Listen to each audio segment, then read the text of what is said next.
Hi everybody, this is Alchemist 2, and I'm back again with another series review. I just recently watched The Magicians. The episode was called The Rattening. And there are quite a few things that are going on in this episode. There was one thing I thought that was, well, first of all, the dragon. I had mentioned before, I knew that this gatekeeper was going to be integral to the whole mechanization of plot. You'll have to forgive me, I'm still kind of stopped up and I'm better than I was. But Jules and Quentin talk to the dragon, and she wants the button, of course. And Jules said, well, what if you need it to return to Fillory?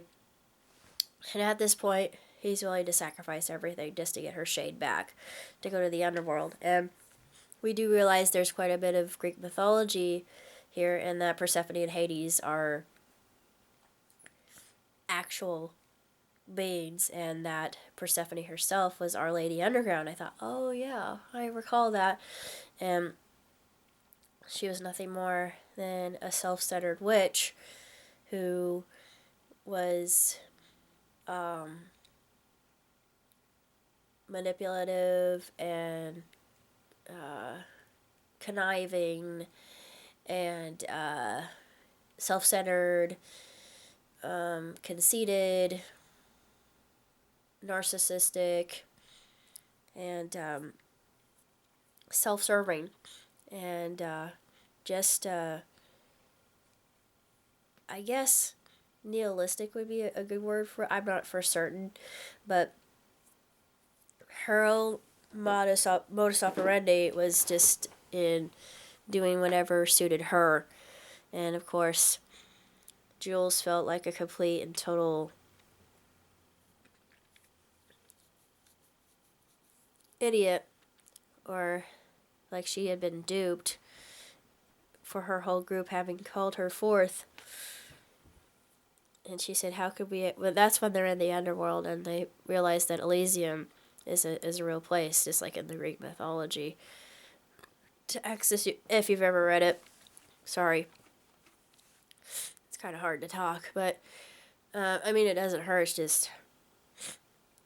It just feels like I'm slogging through treacle just to get through this. I'm clear-headed, it's just this whole area. But anyway, Elliot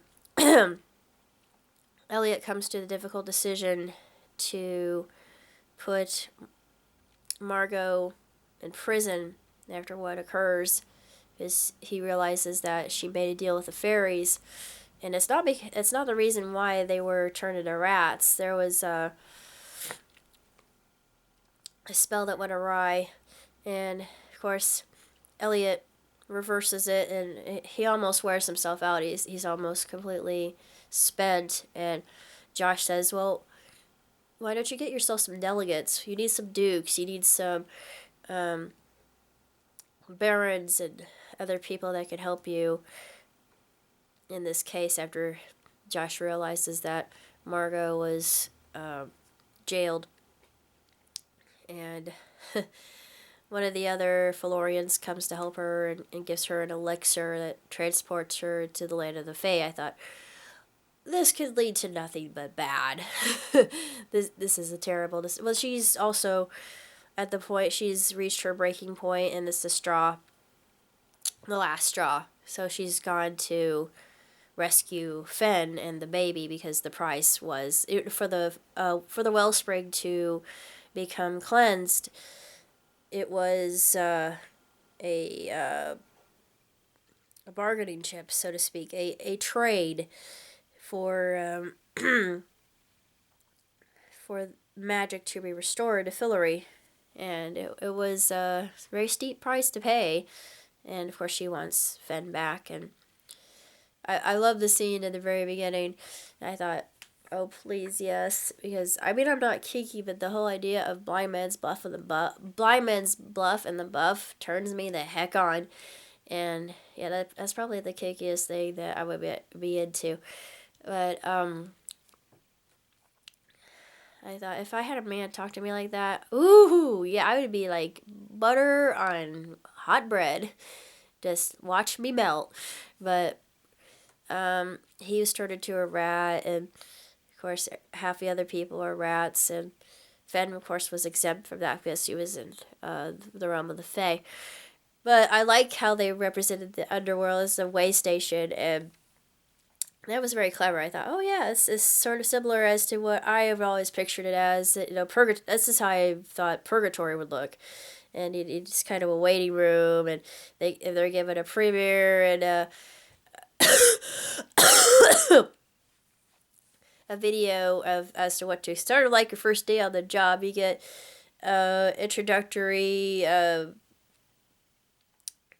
video to watch to make yourself comfortable and not and to ease your nerves, and then there was a pamphlet that says relax, you're probably not going to hell. Probably most likely not going to hell. I thought that was pretty funny. I thought, oh, even in the underworld, even at this way station, they have a morbid sense of humor. Hooray for them. And of course they head to this bowling alley, and they meet some other people that are part of their lives, and that's where we meet Renard before he became Renard, and I thought, oh, that's interesting. So that's more backstory to that.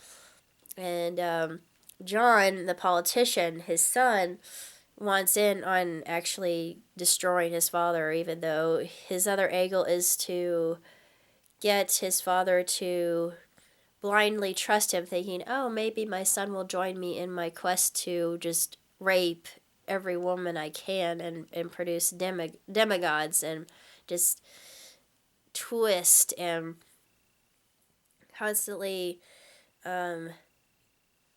continue being hectorish and all this. And yeah, I'm still not a fan of Renard. Renard's a total prick. Excuse my French. That's the only word I could think for him. I like the way that the afterlife was shown, and the different rooms that were involved, and how they actually were able to get Jules's shade, and they also found Elsa's shade. I thought, oh, 2 for the price of 1. So it'll be intriguing to see what happens. They call, of course, the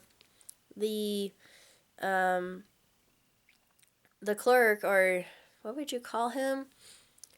Concierge. The concierge was calling out security, security, and they had to go chasing after them. Of course, they took the elevator, so they're, yeah, and all before they can get eaten by the worm or the dragon or the gatekeeper. I really liked the dragon. I thought that the way that she was interpreted very well.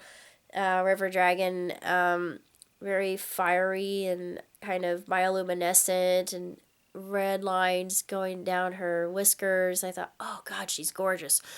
And I love her kind of nonplussed reaction about Jules and Quentin. She's like, effing millennials. I thought, yeah, you understand how I feel now. I don't feel that way about every millennial, but there are some I just want to, you're so ignorant to why. Yeah, I'm probably not one to say that either, because I am also ignorant of many things, and I admit to that. But excellent episode, and I look forward to more in the future. So until next time, live long and prosper. Ciao, Tootsie.